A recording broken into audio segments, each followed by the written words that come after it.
In our previous lecture, we had talked about the history of psychotherapy, and we had traced the history from earlier times up through approximately the mid to early 80s, where the Division 12 task force had begun to define what we think of as empirically supported treatments, and they had issued their guidelines with regard to what an empirically supported treatment should look like. As noted previously, there's other history to that, and that history dates back before psychotherapy in the United States.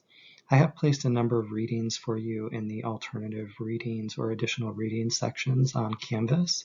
So if you're interested in looking at some of those early developments, both within the United States as well as other places, that information is there for you.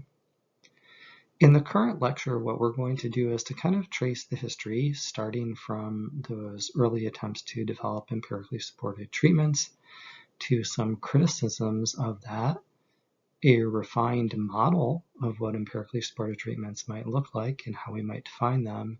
And then finally, we're going to end with the evidence-based behavioral practice model and look at how that constitutes really our most modern definition of what evidence-based practice looks like within our field.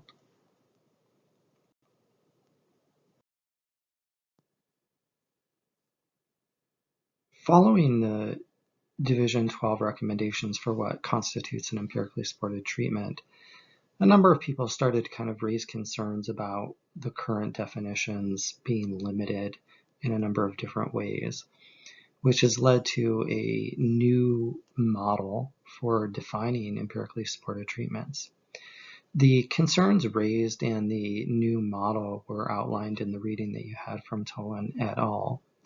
And amongst the various concerns that they raised in that was, number one is, how do we determine the strength of treatment? Perhaps the biggest argument here is this idea that 2 empirically supported treatment articles were enough to provide support for a particular treatment. And what this ignored was largely a number of different things. One is what we call the kind of file drawer phenomena, where results that are not supportive of the hypotheses are not studied. So if I study a treatment, it doesn't support it, I don't publish it, so it remains in a file drawer somewhere.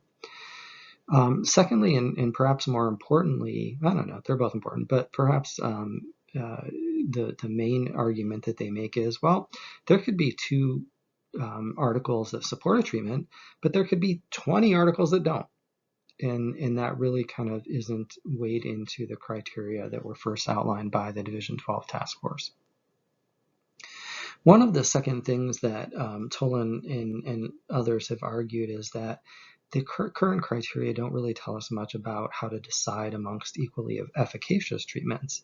So we know, if we look at the literature, that oftentimes various treatments are as effective as others, and the current guidelines don't give us any way of deciding kind of which, if any, criteria we might use to decide amongst the various treatments. Third, are the treatment outcomes important, meaningful, or the best way to measure that? This is a really important one. I keep saying that. All of these are important, but this is a really interesting one to me. Oftentimes, our primary outcome is symptom reduction.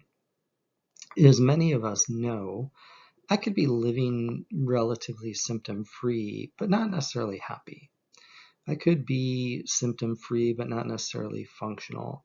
So part of the revised criteria were to assess outcomes not only by, are my symptoms getting better, but does the treatment actually improve kind of functional outcomes and functional life circumstances for clients.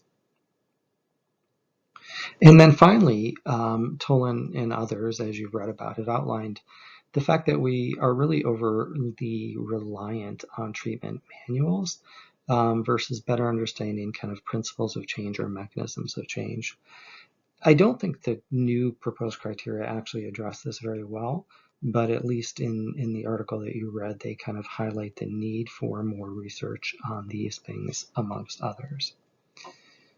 Now, there's a whole lot more in this discussion that we're not talking about. We haven't talked about allegiance effects. We haven't talked about kind of the client heterogeneity myth, which means that, in some of our research, we think all clients are the same.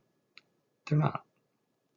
As we've talked about over and over again already this semester, client outcomes and client characteristics are amongst the better predictors or more important kind of outcome variables compared to a lot of others.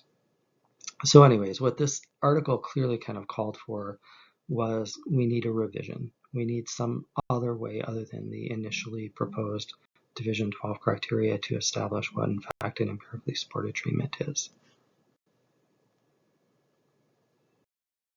Following the criticisms of the initial attempts to define what are empirically supported treatments, Tolan et al. Suggested a new model. And this new model relied on systematic reviews of all of the empirical evidence versus a reliance on a few studies or 2 studies to kind of support a particular treatment. They also suggested that these be done by a committee-based evidence review panel. So these were panels specifically designed, developed, recruited to look at a particular treatment for a particular disorder versus a panel that reviewed all of the evidence for all of the treatments for all of the disorders. So for example, if we're interested in eating disorders, we might construct a panel to look at and systematically review all of the evidence for the treatment of anorexia nervosa. The other thing that they suggested was a division, or findings which would suggest a very strong or weak recommendations. This is on page 330 of your reading, and they outline the criteria for you. I won't go through them all here for you. But the idea was, instead of kind of supported or validated, we simply look at the available literature and we suggest, and by we, I'm talking about the committee, we suggest that this is actually very strong to support this, that it's strong, or that there's weak recommendation for this particular type of treatment.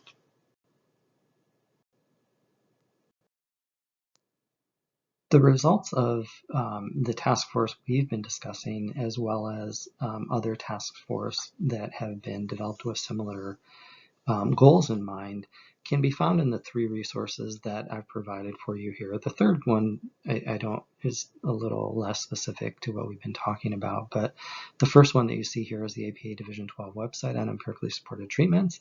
If you click here, you will see both remnants of the early Division 12 task force that we've talked about, as well as the Tolan recommendations that have followed that.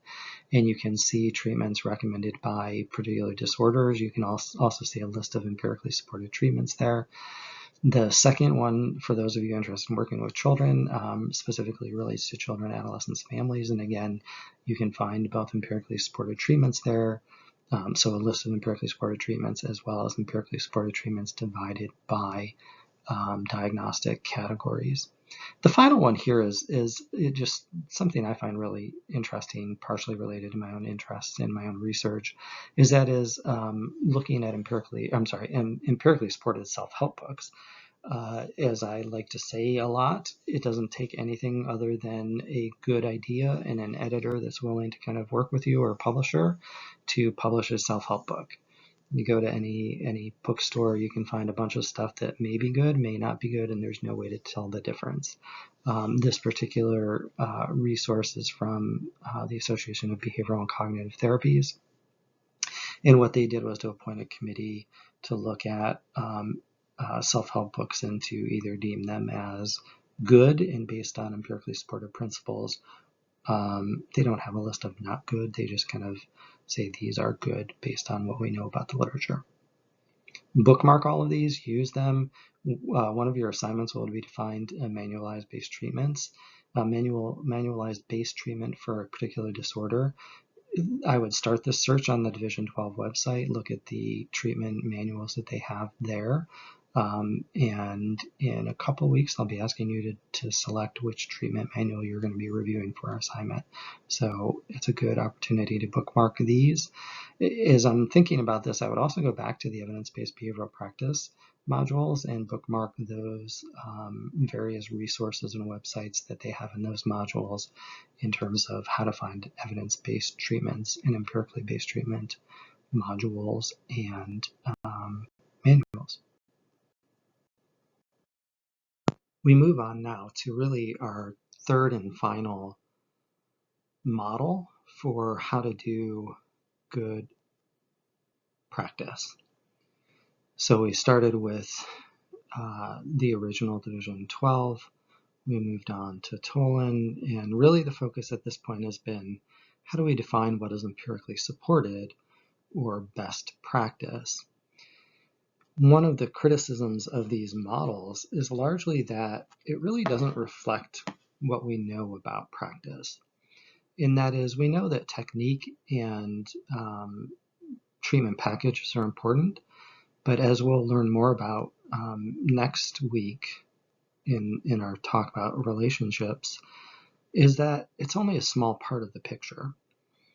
And in fact, psychotherapy is a much more dynamic process that involves not only what's the best empirically supported treatment, but how do we deliver that treatment within a model that accounts for therapist competence in practice and opportunity, as well as, and perhaps the most important, the client, who the client is, where they come from, their life story, their lived experience, and what they prefer and what they want out of psychotherapy. The evidence-based behavioral practice model, you'll hear this sometimes called the evidence-based practice model. Sometimes they leave out the second B. Whatever it is, evidence-based behavioral practice, evidence-based practice model, they're all the same thing. You'll also hear it sometimes called empirically informed practice. Whatever the case, the idea here is that our decision-making in clinical practice should involve a conceptualization of the client, the therapist, and the best available research evidence. I want to point out this, what I kind of think of as almost a manifesto in some ways of like what is evidence-based behavioral practice and what are its foundations. And you may have kind of skipped over this when you looked at in this reading. And I'm not going to sit here and read it to you, but I would encourage you to go back and kind of read it again. And when I say manifesto, what I mean is this kind of really outlines some of the basic things that if you're an evidence-based behavioral practitioner, what is it that you actually believe in, right? What is it that you actually do? And I'll just jump through a couple of these. Like, I don't think you can see my pointer, but evidence-based behavioral practitioners are critically self-reflective and aware of personal and cultural biases that each practitioner possesses. Okay, do you believe that? Are you self-reflective? Are you aware of your own biases? Are you aware of your own privilege? If you're not, maybe you're not doing evidence-based behavioral practice. They disseminate the practice-based research evidence that they generate. That one's a tough one. Like some of these I can think of as aspirational. I go, well, do I disseminate my practice-based research? I don't. I would love to, right? And it's one of kind of my aspirational goals. But this isn't about me. I'll pick out one more. Diversity permeates the ecological environment in which practice occurs, can influence how different groups experience assessment and intervention, and can be associated with either negative or positive experiences. Okay, do you believe that? I do. If so, that would define you as an evidence-based behavioral practice practitioner. So I would encourage you again, page 2, if you read it, if you skip it over, read through that, you can look at it and pause the slide and read through it too. But I think it's important to say kind of, okay, oh, I in general agree to this or abide by this, but do I really? And if so, what does that mean for me? So I alluded to this previously and want to take some more time to specifically talk about what, in fact, evidence-based practice is and what it would look like for you. And if you look at an evidence-based practice model, people often talk about these three kind of circles here, and they kind of forget about the circle in the middle, the decision making, and they often don't even or fail to mention the kind of environment and organizational context. I'm going to talk to you about all three of them. So the evidence-based behavioral practice model revolves around this idea, and you saw this in your practice exercises, of how do I make decisions about the clinical care for my clients? When they walk through my door, I have to make a decision. What am I going to do with them? How am I going to help them based on their goals? And the evidence-based behavioral practice model says we should consider three main things. These are the three stools. If you can imagine, I said this in class, like these are three legs. You could picture them as three legs with the decision making as the top of the bar stool. But whatever diagram you use. One of the things that we've talked a lot about at this point is the best available research evidence. If you look at the systematic reviews, if you consider collectively all of the evidence, if you look at treatment recommendations and guidelines, what do those things say I should do in this particular case? The second thing is the resources that are available to you, including the practitioner expertise. What do I know as a practitioner? What can I do? What have I been trained in? What do I have available to me? To pick a weird example, perhaps, let's say something says, and I think this is really cool, the use of, technology in reminiscence therapy. So I look at pictures and videos of my life to see if that kind of improves the, my happiness and satisfaction as I age.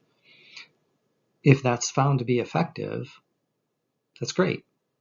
But do I have that technology available to me, right? Can I do that with my clients? If not, it doesn't really matter. If I've never been trained in exposure and response prevention, can I do that? No, even if I know it's the best available treatment. All right, you get the point. Client population characteristics, states, needs, values, preferences. To me, this is probably one of the most important, most overlooked, as we've talked about over and over again, and I'll say it again here. Our clients are the most important things in our successful psychotherapy. If they don't come in ready to change, if they are resistant to change, our treatments aren't going to go well. Outside of that realm, if we don't match our treatments to the lived experience of our clients, it's not going to go as well. If we don't ask them what they would prefer, it's not going to go as well. You get the idea. If I don't include my clients in my treatment planning and my clinical decision making, it's not going to go as well, right? Period. So all of these things go into our decision making, and then I'll talk about this larger circle here, environment and organizational context. You will, fortunately, unfortunately, whatever, you'll go to at least 3 different practicum sites from the time that you're here in our program, just as a microcosm. You will see in those 3 different sites different levels of openness, different levels of exposure, different levels of available tools that you have in that environmental and organizational context. If you can't do certain things, if it's not supported within that environment, well, then you just can't do it regardless of what you think the best decision might be for your client. I often like to really stress this, and I don't think it gets said enough, but it's really important in a training context. When you're interviewing for jobs, when you're interviewing for internships, when you're interviewing for practicum sites, talk about these things. Talk about their commitment to evidence-based behavioral practice. Talk to them about the resources that they have available to you. If you don't have it in your environment, it doesn't matter. You're not going to be able to do what you might consider to be the best for your client at any given time. That's the evidence-based behavioral practice in a nutshell. I'm going to go into some more specifics about exactly how you do this after this slide, but that's it. You should know this model backwards, forwards, inside out. It is one of my favorite preliminary exam questions. I think it's vital to your knowledge and your ability to do clinical practice. And I don't speak just for me, but I think as a program, we really value this model. So feel free to ask questions, talk about it in class. I'm happy to talk more. So what does it mean to be an evidence-based behavioral therapist, and what are the competencies associated with that? I'm going to talk about kind of 2 points here. The first is what it means with regard to your expertise and experience. And these are outlined on page 4 of your reading. And these are quite broad and extensive, in my opinion. It sounds simple when we talk about them. And so when I say to you, for example, to be the thing you need to be in terms of your expertise and experience is to have a knowledge of assessment skills, a knowledge of process skills, and this process skills refers to evidence-based process in decision-making, communication and collaboration skills, and engagement and intervention skills. Okay, great. And you'll notice the word collaboration here, which we've talked about a lot, by the way. This is large, right? Like, you in your 4 to 5 years of training here, our goal is to develop these competencies for you. You've taken 2 semesters of assessment. You've taken 2 semesters of intervention, communication and collaboration. Communication in particular, part of everything that we do in the program. The idea here is that these are skills that you develop over time and with experience. And what I would encourage you to do is to think about the burden on you to make sure that you've developed these competencies and that you maintain these competencies over the course of your career. The second thing that I want to mention here is in your exercises and in your readings, you've heard about background and foreground questions. And students, in my experience, are often very confused by these, and I think they're less confusing than they're made out to be at times. Background questions are largely these kind of general questions that you might have about your client. So I think we talked earlier in this lecture about I think I said it was a 47-year-old African-American male, schizophrenia, homeless. Your background question might be, what treatments for schizophrenia are effective? Are medication in combination with psychosocial treatments more effective than medication alone? If that's true, what psychosocial treatments in particular might be more effective than others? And actually this gets a little into the foreground. So the foreground goes more specifically to your client. So where I was going to go was, do these interventions differ depending on residential status? That's a weird way of saying that. So in other words, if my client is homeless, like, how does that impact my treatment? How might his cultural status and lived experience impact the treatment and its effectiveness? So the foreground questions are more specific and more specifically related to your client, whereas the background questions are related, but in a kind of more general sense. And both of those questions are important to you as you seek and evaluate the relevant research literature and to make decisions about your clients. Let's look more specifically at the evidence-based behavioral practice process and how it's recommended that you go through the process of delivering treatment to your clients. And I don't need you to memorize like what's step 1 versus step 4 versus step 5. Like, in many ways, these are consistent with another lecture that I will post on how do we do psychotherapy. And the first thing that we always do, and you learn this in your assessment course, and you learn this, I think you talk about it last semester as well, is we just ask questions. We go in, Dr. Haas respond, like, we go in and we listen, we talk, we listen, we form a good relationship with our clients, we find out what's going on. All of those things then inform step 2, where we acquire the best available evidence to answer the questions and the ideas and the things that our clients bring to us in step 1. So I'm going to listen to what you said, I'm going to formulate a question, I'm going to look at the literature, I'm going to acquire the best available evidence. In step 3, I'm simply going to look And I say simply as though it's easy. It's not at times, but I'm going to appraise what that evidence is. I'm going to look at what I think to be the best options for my clients. And then I'm going to bring it in step 4 to my actual clients. And you'll notice again this word collaborative or collaboration that we see over and over again. I told you how important that word is. I'm going to talk to them. I'm going to make decisions with them about their health status and what it might be the best appropriate treatment for them given what they're presenting with. We're going to make decisions about how to do that. Again, agreement on goals and tasks. That's the therapeutic alliance.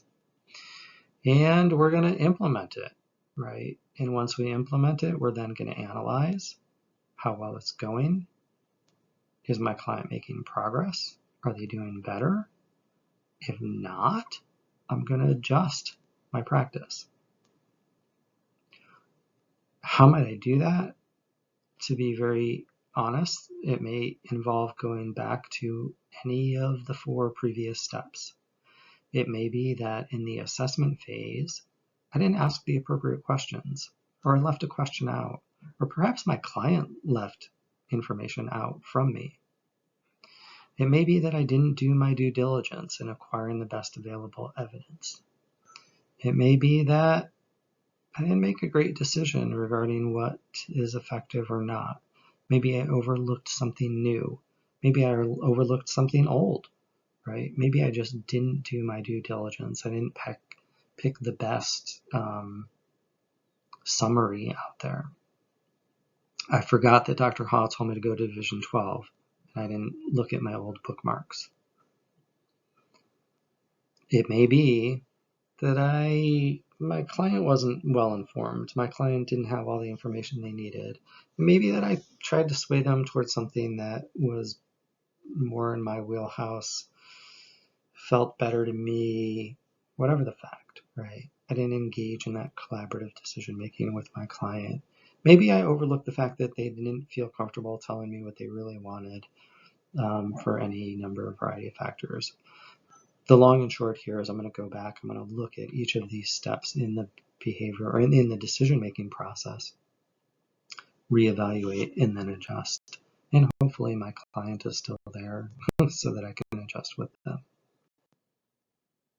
So what does the future hold? I don't know. If I knew that, I'd probably be writing a book about it and not teaching this course. Just kidding, I'd probably still be teaching this course. In many ways, you are the future. Actually, in every way, you are the future.